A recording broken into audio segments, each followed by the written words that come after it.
Muy buenas. Es nuevamente un privilegio el poder pues acercarnos a la palabra de Dios siempre desde el respeto, pero también desde la confianza, sabiendo que Dios en su palabra nos habla con la verdad, nos habla con misericordia, nos habla con gracia y nos habla para instruirnos, nos habla para llenarnos de esperanza, también para desafiarnos y también nos llama para cambiar nuestra vida, porque recordemos que Dios nos ama tanto, que nos ama tal cual somos, pero también se dice que nos ama tanto que no es capaz de dejarnos como somos, es decir, que aunque Él nos ame como somos, todavía hay mucho que hacer en nuestra vida. Primero recordemos que Dios nos llama del reino de las tinieblas al reino de la luz en Cristo Jesús. Y una vez que Él nos salva, que Él nos rescata, lo que hace es comenzar una transformación en nosotros, una renovación constante de nuestra mente, de nuestras emociones y también del enfoque que tenemos, porque pues la verdad es que sin Cristo nuestro enfoque suele ser bastante pues efímero y nuestro enfoque con Cristo cambia, pasa de ser temporal a ser eterno. Y bueno, aquí el apóstol Pablo, recordemos por ahí en el capítulo 2, donde nos habla de cómo podemos ser salvos por medio de la fe, por ese don de gracia que Dios derrama sobre nosotros. Y ya aquí en el capítulo 4, el capítulo 5, nos desafía para que vivamos de acuerdo al llamado que Dios nos ha hecho. Y en esta ocasión pues vamos a ver cómo nos desafía para que imitemos a Dios. Y el tema que vamos a tratar hoy se titula Imitando al Maestro. Así que antes de dar lectura a la palabra de Dios, vamos a orar. Vamos a ponernos en las manos del Señor.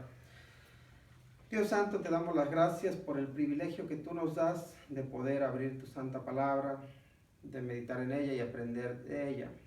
Pedimos, oh Dios, porque nos ayudes a entenderla. Y Señor, por favor, danos la fuerza, el valor para vivirla, para obedecerla, a pesar de que ello en muchas ocasiones implica negarnos a nosotros mismos, negar nuestro yo.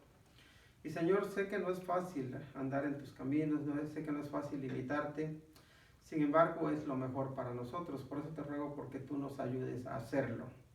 Padre, gracias te damos por el ejemplo que tú nos has dado en Cristo Jesús y te rogamos porque podamos imitarle. Por favor, Dios, te pedimos que tú te manifiestes en cada hogar, que tú llenes nuestras casas de tu paz, de tu amor, que donde hay discordia, que haya armonía, que haya entendimiento. Y Señor, si hay malas actitudes, te pedimos que tú nos ayudes para que podamos corregirlas. Y Señor, que tu nombre sea exaltado en cada uno de nosotros.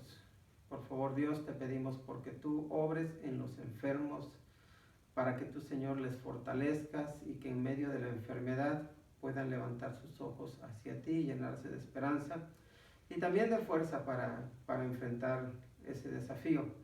También, Padre, te pedimos por tanta gente que está pasando necesidad, que está sufriendo, sé tú su consuelo. Y también, Señor, en tu misericordia, ayúdanos para que seamos de ánimo y que seamos de bendición para aquellos que tú has puesto a nuestro alrededor. Señor, nos ponemos en tus manos y pedimos de tu bendición en el nombre de Cristo Jesús. Amén.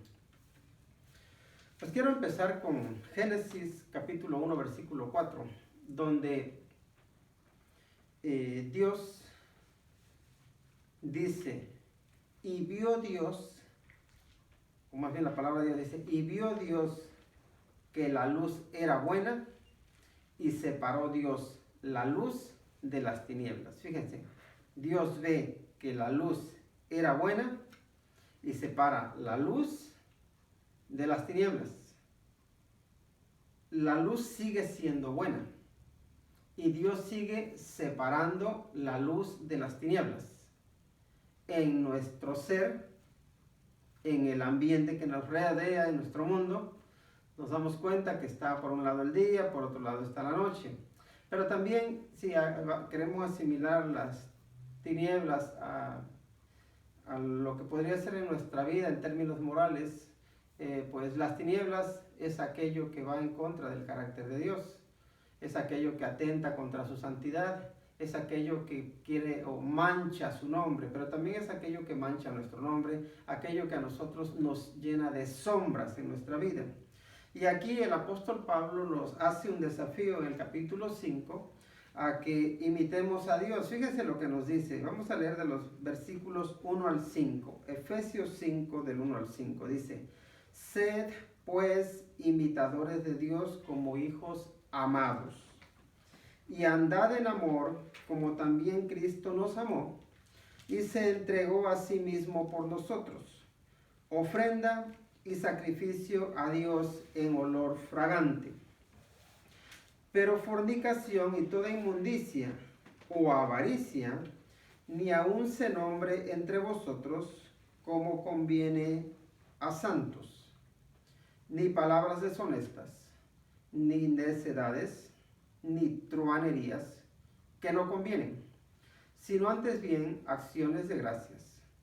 Porque sabéis esto, que ningún fornicario, o inmundo, o avaro, que es idólatra, tiene herencia en el reino de Cristo y de Dios. Primero debemos observar que aquí el apóstol Pablo da una orden, y la orden es: imiten a Dios. Y si queremos personalizarlo, es cada uno de nosotros tiene el desafío de imitar a Dios. Por tanto, podríamos decir en palabras de ánimo: imitemos a Dios. Ahora, ¿cómo debemos imitar a Dios? Y la palabra nos dice que debemos imitarlo como hijos amados. Y creo que es importante pensar cómo se comporta un hijo amado. Un hijo amado se comporta de forma correcta. Pero debemos tener en cuenta que un hijo amado no significa un hijo mimado, porque a veces uno confunde amar con mimar. Tampoco está hablando de que nos comportemos como hijos malcriados, que a veces también el malcriar a los hijos, es decir, darles de todo, a veces se relaciona con que es que lo ama mucho y por eso le da de todo. Y a veces uno no está mostrando amor. Entonces está hablando de que nos debemos comportar como hijos de Dios amados, no como hijos mimados, no como hijos malcriados. Entonces, un hijo amado es un hijo cercano, es un hijo que está cerca de tu corazón, es un hijo que comparte contigo aquellos anhelos que tú tienes, que comparte gustos contigo, que tiene unidad contigo, que desea estar contigo, que le gusta pasar tiempo contigo. Entonces, cuando nos habla de que debemos imitar a Dios como hijos amados, implica que nuestro corazón tiene que estar cercano al corazón de Dios. Y recuerdo ahí en el Antiguo Testamento donde Dios dice: hijo mío, dame tu corazón. Y cuando nosotros tenemos el corazón de Dios, que lo tenemos, y Dios tiene nuestro corazón, y no siempre lo tiene, porque a veces nuestro corazón lo ponemos en otras partes, entonces no vamos a imitar a Dios. Por tanto, imitar a Dios implica imitarle desde cerca, no desde la lejanía. Recordemos, por ejemplo, Adán y Eva, que en el principio, cuando no había pecado en sus vidas, ellos tenían comunión con Dios, ellos disfrutaban de la presencia de Dios. Pero en cuanto entra el pecado a sus vidas, ¿qué es lo que sucede? Ellos todavía saben que Dios los ama, pero ahora ellos ya no quieren estar cerca de Dios. Ya no quieren seguir a Dios, no quieren vivir cerca de Dios como hijos amados. Ahora lo que quieren hacer es vivir alejados de Dios. Y eso es precisamente lo que sucede con nosotros. Cuando nosotros caemos en el pecado, cuando contaminamos nuestra vida, cuando nuestro corazón no está cerca de Dios, cuando ponemos nuestro corazón en algo que no es Dios, ¿qué es lo que sucede? No anhelamos estar cerca de Él. No queremos tener una comunión estrecha porque no queremos que nos reprenda. Y recordemos que en el amor tiene que haber ¿qué? Reprensión. En el amor hay disciplina. En el amor también hay privación. Porque Dios no nos da todo. Nos da aquello que necesitamos. Aquello que va a ser para edificación, aquello que va a ser para bendición, pero no nos lo va a dar todo. Entonces, cuando nos dice que nosotros imitemos a Dios como hijos amados, tiene que ver con que nosotros tengamos en la mira a Dios y que entonces nos comportemos como Él, que busquemos parecernos a Él. Y aquí entramos en un tema que creo que es bastante complicado, porque la Biblia nos dice que Dios es luz, ¿verdad? También nos dice que Dios es santo, que Dios es amor, que Dios es justo, que Dios es misericordioso. Y hay tantos atributos que Dios tiene. Pero, por ejemplo, pensemos en el tema de la luz. Dios es luz y Dios quiere que seamos como Él, que lo imitemos, siendo luz. ¿Y cómo podemos ser luz? ¿Alumbrando las habitaciones donde llegamos? No en forma física, pero sí podemos alumbrar la habitación o los lugares donde nosotros nos presentemos. ¿Cómo? Con nuestra actitud, con nuestra forma de ver la vida, trayendo esperanza al desesperanzado, dando ánimos, dando palabras o hablando palabras que edifican, como ya el apóstol Pablo nos habló en los versículos anteriores, ¿no? Entonces, sí podemos ser luz, pero podemos ser luz con nuestro carácter, podemos ser luz imitando o reflejando esa luz, esa esperanza que Dios quiere que nosotros reflejemos. Entonces, para quizás serlo más práctico, el apóstol Pablo nos dice que primero que seamos imitadores de Dios como hijos amados, y luego nos lleva un paso más allá y dice, y andad en amor, como también Cristo nos amó y se entregó a sí mismo por nosotros, ofrenda y sacrificio a Dios en olor fragante. Aquí la idea sigue siendo la de imitar a Dios, pero aquí nos incluye un término que es la palabra andad o andar, que significa caminar.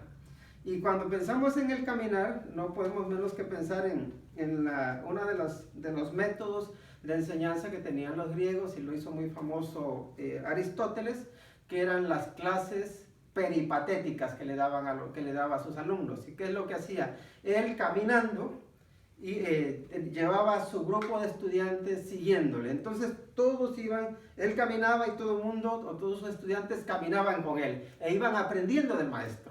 Iban siguiendo sus pasos. De hecho, ese es el método de enseñanza que utiliza también el Señor Jesucristo con sus discípulos. Lo ven cómo Él va de un lado a otro, Él va caminando. Y conforme camina en la vida cotidiana, Él ve el trigo y da una enseñanza con el trigo.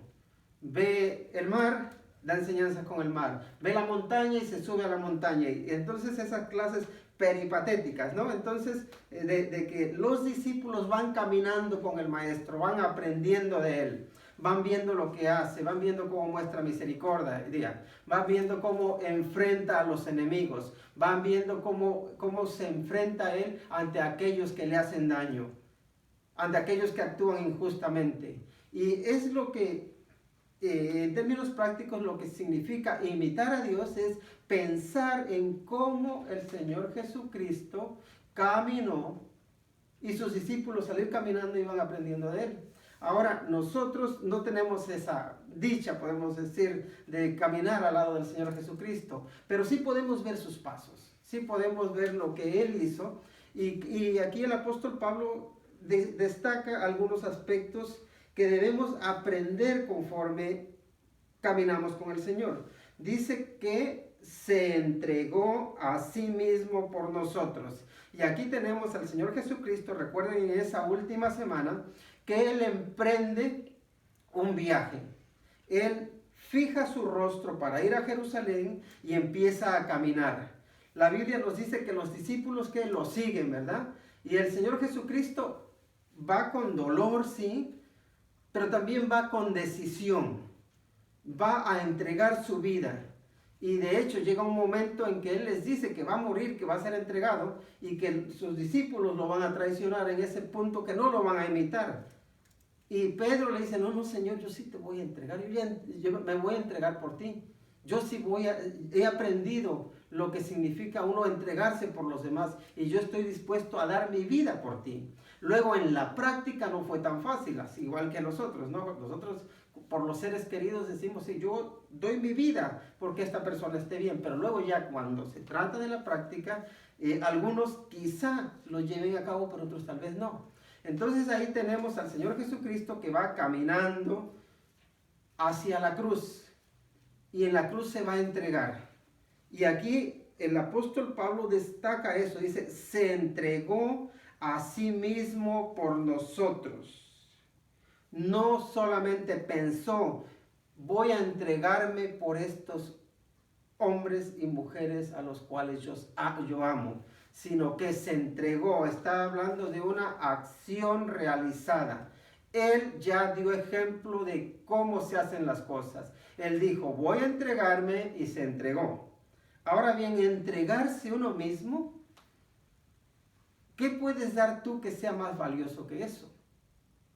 ¿Qué desafío más grande puedes tener que entregarte a ti mismo? Porque pensemos un poco, cuando damos algo de nosotros, especialmente de lo que nos sobra, y somos muy buenos para eso, para dar de las sobras, porque no nos duelen, entonces eso es muy fácil.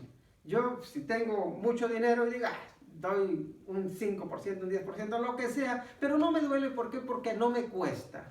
Digo, total, yo si tengo esto, voy a vivir bien. Y si no lo tengo, también voy a vivir bien. Y lo doy. Y también conozco muchas personas que tienen cosas viejas, que tienen ropas viejas, o incluso cosas nuevas, que no las utilizan, que no les sirven para nada y que nada más les están estorbando. Y entonces hacen sus obras benefactoras según dando. Y dicen qué generosos son, pero en realidad están dando las obras. No están dando algo que les duele. Ahora, cuando se trata de dar algo que a ti te duele, algo que te va a afectar, que va a impactar tu estilo de vida, eso ya te lo piensas más. Pero también sabes que si lo das es porque estás dando parte de tu corazón con ello. Estás dando parte de ti porque estás dando algo que tú amas, algo que tú valoras. Ahora el Señor Jesucristo nos dio algo de sus pertenencias, dio su propio ser, su propio yo. Dice, yo me entrego para que tú puedas ser liberado, para que tú puedas vivir. Y a eso nos desafía el apóstol Pablo. Dice, sed imitadores de Dios. Y si no saben cómo imitar a Dios, caminen en los pasos del Señor Jesucristo, en los pasos del Maestro. ¿Qué hizo el Maestro? Se entregó a sí mismo. Y se entregó por amor.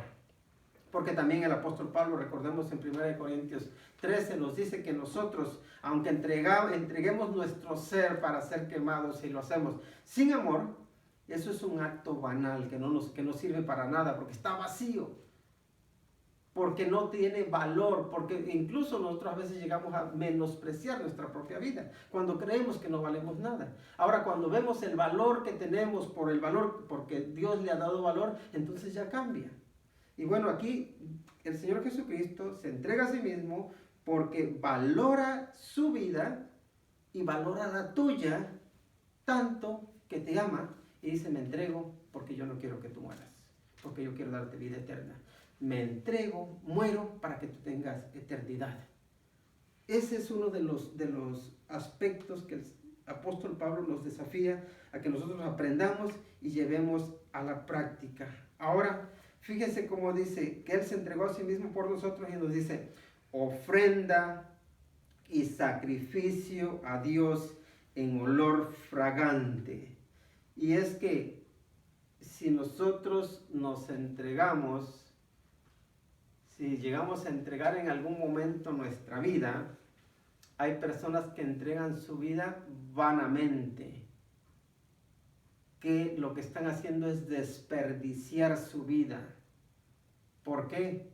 Porque su vida es una vida que han destruido. Hay personas que destruyen su vida con las drogas, destruyen su vida con el alcohol, con lo que sea. Y esa vida que podría ser tan preciosa, que podría ser de ayuda para tanta gente, no ayuda a nadie Al contrario, lo único que hace es producir sufrimiento, pero tampoco, no solamente no ayuda a nadie, sino que no agrada a Dios. Ahora, el Señor Jesucristo ofrece su vida, y su vida que es preciosa. Su vida es sin mancha, su vida es pura, su vida es lo más valorosa que puede haber o que puede existir, y Él la entrega. Y no es lo mismo entregar una vida destruida que entregar una vida construida, una vida edificada, una vida que agrada. Y aquí vemos lo que hace el Señor Jesucristo. Dice que Él ofrece su vida, en ofrenda, es un sacrificio a Dios en olor fragante. La vida que Cristo ofrece agrada a Dios. Y yo pregunto, si nosotros decimos, Señor, yo te ofrezco mi vida, pero la vida que le estamos ofreciendo es una vida que está contaminada por los vicios, por la mentira, por el engaño, por el fraude, ¿qué clase de entrega estamos haciendo? ¿Qué le estamos dando realmente a Dios? Le estamos dando las obras de nuestra vida. Y eso es a veces lo que... Y no quiero decir que que nuestra vida no sea valiosa, aunque a veces sea el último aliento, pero a veces sí pienso en personas que quieren vivir la vida y después se entregan al Señor. Lo que está diciendo es, quiero desperdiciar mi vida y después lo que sobre ya se lo doy al Señor. Ahora,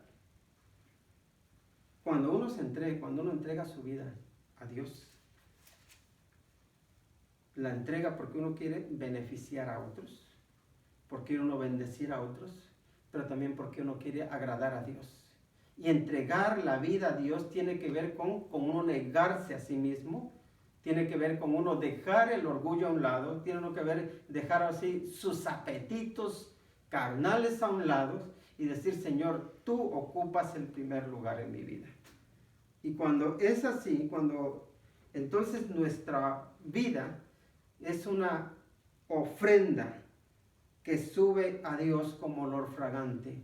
Entonces, sí, ofrezcamos nuestra vida al Señor para servir a los demás, para amar al prójimo, pero asegurémonos de que lo hacemos en Cristo, porque esa vida nuestra entonces agradará al Señor. Si lo queremos hacer fuera de Cristo, entonces será una vida que tristemente, aunque tenga muy buenas intenciones, no agradará al Señor, porque también les digo que lo único que agrada a Dios es aquello que se hace en Cristo. Si queremos actuar fuera de Él, no teniendo en cuenta a Él, entonces lo que estamos actuando es o queriendo comprar o ganar el favor de Dios, y no lo vamos a poder hacer, porque el único que puede ganar el favor de Dios es aquel que se ofreció a sí mismo en olor fragante al Señor. Ahora, el apóstol Pablo en el versículo 3 establece un contraste entre lo que acaba de decir, que tiene que ver con uno imitar a Dios como hijo amado, y a ese Dios que es luz, en seguir al Señor Jesucristo, en la forma en que Él se entregó como un sacrificio que era agradable. Y ahora dice, en el versículo 3 dice, pero fornicación y toda inmundicia o avaricia, ni aun se nombre entre vosotros como conviene a santos. Luego dice, ni palabras deshonestas, ni necedades, ni truanerías que no convienen, sino antes bien y acciones de gracias. Entonces ahora pasa a esa parte de que a veces es parte de nuestra vida oscura, la vida de las tinieblas, que debería ser algo del pasado, pero que a veces se empeña en perseguirnos. Como que ese yo sin Cristo, como ese yo que vivía antes en el reino de la oscuridad, quiere regresar y quiere tomar el control de nuestra vida, incluso de la vida de los cristianos, de aquellos que en algún momento han conocido al Señor Jesucristo. Y entonces el apóstol Pablo dice, fornicación, y entendemos cuando habla de fornicación es de de esa palabra porneia, ¿no? Que tiene que ver todos aquellos actos sexuales que están fuera del orden divino, o como Dios los ha establecido, y nos dice que hay que quitárnoslo, pero quitárnoslo hasta el punto de que ni siquiera debemos nombrarlo.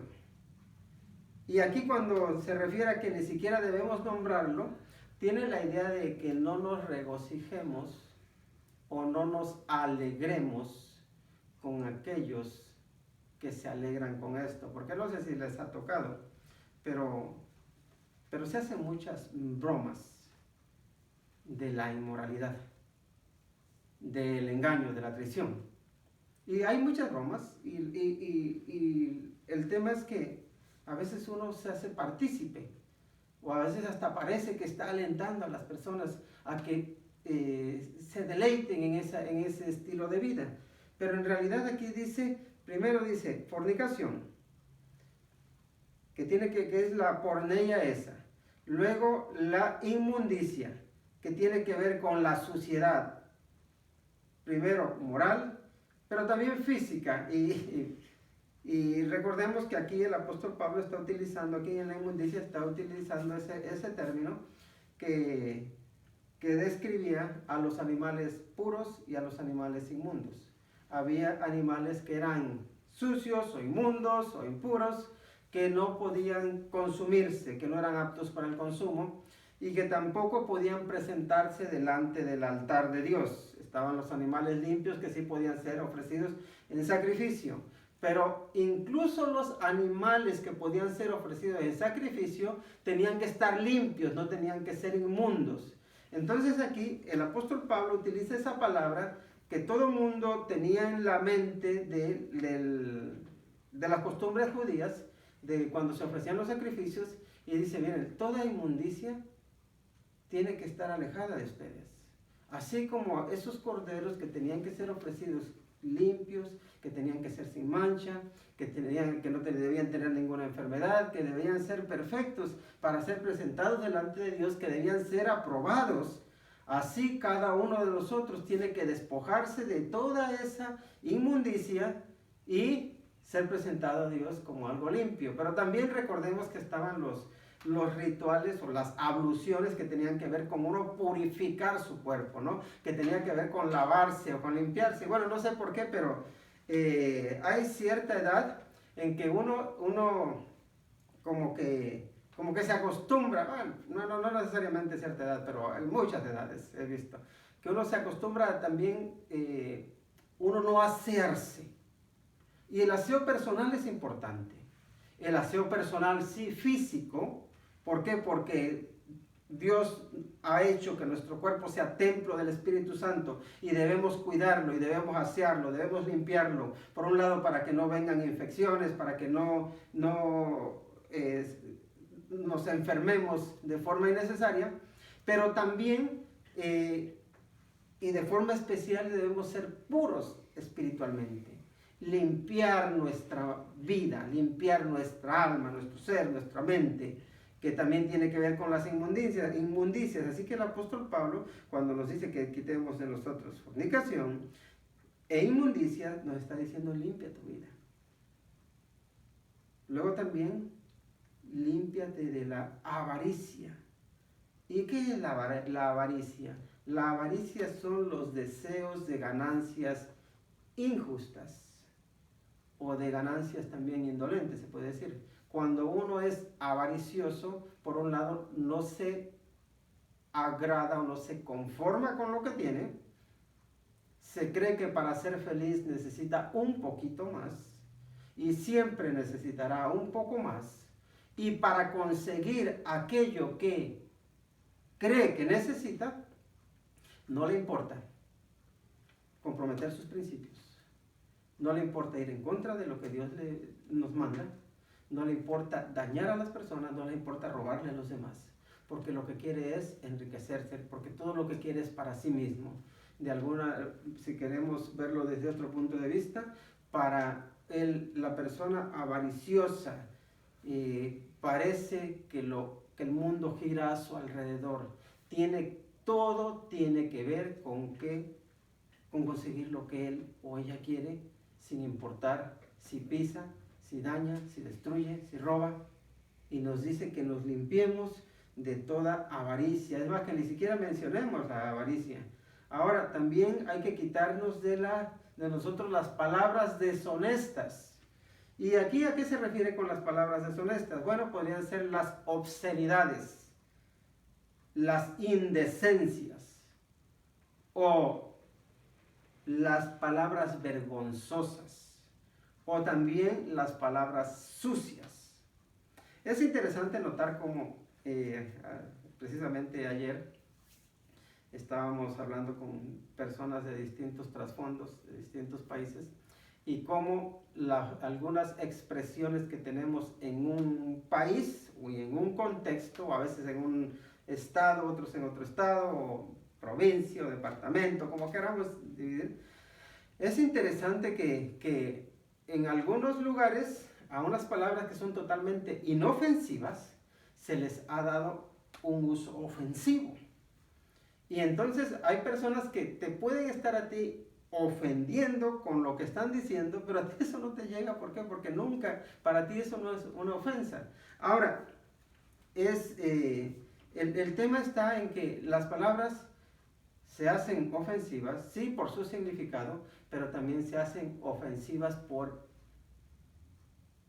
la carga emocional que uno ponga, por la forma en que uno quiera utilizarlas para dañar, para destruir, para desanimar, para ofender. Y la verdad es que las palabras llegan a ser muy dañinas. Y aquí nos dice que tú, si quieres imitar a Dios, que camines en los pasos del Maestro, quien no mencionó ningún engaño, que no utilizó palabras vanas, que no utilizó palabras indecentes, vergonzosas, sucias, ni obscenidades, que aprendamos de nuestro Señor y que dejemos también de nosotros las necedades, dice.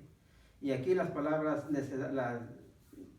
necias se pueden traducir como palabras tontas o palabras agresivas también, las necedades. Y es importante que nos examinemos y digamos, ¿qué tanta agresividad hay en mis palabras? ¿Qué tanta necedad hay? ¿Qué tanta obstinación? Porque muchas veces, hablamos queriendo que nuestra voluntad se haga, llevemos o no llevemos razón y caemos en la necedad. Y lo que nos está diciendo es que quitemos de nosotros toda necedad. Por otro lado, el contraste a todas esas actitudes está el que nosotros llenemos nuestra vida de acciones de gracias. Sí, miren cómo continúa ahí en el versículo 3, dice: pero fornicación y toda inmundicia o avaricia ni aun se nombre entre vosotros como conviene a santos. Versículo 4, ni palabras deshonestas, ni necedades, ni truanerías, que no convienen, dice, sino antes bien acciones de gracias. Entonces, todo aquello, o todas esas palabras de las cuales llenamos nuestra mente y también nuestro corazón, debemos reemplazarlas o debemos sepultarlas, debemos taparlas ¿con qué? Con acciones de gracias. O sea que un hábito que nos puede librar de las palabras vanas es la gratitud. Aprender a dar gracias por todo. Y me dio gusto ver cómo unos hermanos estaban haciendo una obra y al final, al terminar, el que estaba de encargado dice: gracias a Dios que ya hemos terminado. Eso es una acción de gracias. También es bueno que cuando te levantas digas, gracias Señor por la noche de descanso que me diste. Gracias Señor por la oportunidad de empezar un nuevo día. Gracias Señor por los alimentos que tú me das. Gracias Señor por la familia que me das. Gracias Señor por el aire que me das. Gracias Señor por la vida. Gracias Señor porque me das un techo. Gracias Señor porque tengo esperanza. Gracias Señor porque puedo contar contigo. Hay tantas cosas por las cuales podemos estar agradecidos. ¿Y saben qué? Ciertamente es posible reemplazar todas la fornicación, la inmundicia, la avaricia, todas esas palabras que son dañinas, las podemos reemplazar por la gratitud. Así que quizá deberíamos poner en práctica el ejercicio de que cuando te venga alguna mala palabra o algún mal pensamiento, que digas, voy a dar gracias por algo. Y continuamente reeduquemos nuestra vida y en lugar de llenar nuestro corazón de quejas, de palabras ofensivas o dañinas, que pensemos en algo por lo cual dar gracias a Dios. Hay mucho. Entonces, podemos decir que este es un desafío que aquí nos deja el apóstol Pablo. Ahora, debemos, sí, vestirnos de la santidad, que es lo que nos conviene, ¿verdad? Que es lo que aquí en el versículo 4, donde dice que como conviene, ahí la palabra tiene que ver con uno vestirse, como que cuando uno te vistes algo y te conviene porque te queda bien, esa es la idea. Tú te pones un pantalón, un vestido, una camisa, lo que sea, y dices, ¿me queda o no me queda? Entonces, hay palabras que te quedan y hay palabras que no te quedan. Si eres un hijo de Dios, ¿cuáles son las palabras que te quedan? ¿Y cuáles son las palabras que no te quedan? Y creo que ahí cada uno de nosotros debería siempre decir, bueno, esto me queda o no me queda. ¿Va conmigo o no va conmigo? ¿Debería practicarlo o no debería practicarlo? ¿Y por qué sí o por qué no? ¿Quién soy yo en Cristo y qué espera Cristo de mí? Pensemos en qué es lo que nos queda y qué es lo que no nos queda. Y seguro que siempre vamos a llegar a la conclusión de que lo que nos queda es ser agradecidos. Siempre llegaremos a esa conclusión. Ahora debemos recordar algo.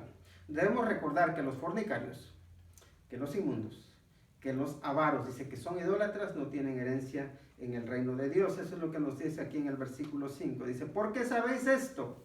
Que ningún fornicario o inmundo o avaro que es idólatra tiene herencia en el reino de Cristo y de Dios. Y por lo que vemos, lo que acabo de mencionar de la fornicación, de la inmundicia, de la avaricia, que no se debe ni siquiera nombrar entre nosotros, todo aquello nos lleva a ser inmundos. La avaricia nos lleva a amar o desear aquello que nos va a convertir al último en idólatras. Y toda idolatría lo que hace es alejarnos de Dios. ¿Por qué? Porque la idolatría no es ni más ni menos que quitar a Dios el lugar que le corresponde y dárselo a un objeto, a una persona, a un bien, a cualquier cosa. Todo aquello que tome el lugar que a Dios le corresponde es un ídolo. Y los ídolos no nos van a sacar adelante. Los ídolos lo único que nos van a hacer es hundirnos y al final dejarnos vacíos. Pero Dios no. Si somos idólatras, nos quedamos vacíos. Nos quedamos vacíos de todo. Pero si seguimos a Dios, si estamos en Dios, entonces tenemos herencia con Él. Por eso nos dice, recuerda que los fornicarios, los inmundos, los avaros, los idólatras, no tienen herencia en el reino de Dios. Y la verdad es que recuerdo ese versículo que dice que el que ama el dinero, no se saciará de dinero. Y el que ama el mucho tener, no sacará fruto. Es decir, si tú amas la riqueza y quieres tener cada vez más, al final te vas a quedar vacío. Pero si amas a Dios y cada vez anhelas parecerte más a Él, al final quedarás lleno. Como dice, sé imitador de Dios como hijo amado. Porque en realidad eso es lo único que va a llenar tu vida presente y futura. Vamos a orar. Te agradecemos, nuestro buen Dios, por el privilegio que tú nos das de poder meditar en tu palabra, porque tú, Señor, nos desafías en ella. Y Padre, te rogamos, porque tú, en tu misericordia, nos concedas el llenarnos de ti, de tu justicia. Y Padre, queremos caminar con nuestro Maestro. Queremos caminar con nuestro Señor Jesucristo día a día, aprender de Él, conocerle cada día más y confiar cada día más en ti. Señor, por favor, llénanos de fe, de amor, de esperanza, de gozo, de tu luz. Llénanos de ti. Pues te lo rogamos en el nombre que es sobre todo nombre, el nombre de Cristo Jesús. Amén.